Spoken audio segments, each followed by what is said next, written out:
Il-Kamra tal-Avukati flaqa mal-Ministru tal-Ġustizzja Edward Zammit Lewis sostniet li taqbel ma' diversi punti li jinsabu fir-rapport tal-Kummissjoni Venezia. Infatti il-punt ta' tluq tal-istess laqa kien dwar ir-riforma fil-ħatriet tal-ġudikatura, ħatriet minn Gvern Laburista li kienu spiċċaw f'nofs kontroversja. Ħafna jiftakru dak li ġara ftit ta' xurilu meta l-ħatra tal-membri tal-ġudikatura kienet spiċċat taħt skrutinju bil-kritika tkun li l-Prim Ministru għatandu wisq poter fl-eżerċizzju tal-ħatriet.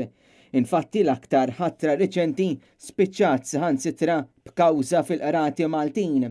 Fl-istess waqt tul l-istess laqa ġie diskuss l-abbozz tal-liġi dwar l-avukati bit-temi li tqajmu kienu r-recordings li jinstemaw fil-qorti kif ukoll x'direzzjoni trid tittieħed f'każijiet brabta mal-vjolenza domestika. Il-Kamra tal-Avukati kienet immexxija mill-President tal-istess Kamra, Luis De Gabriele.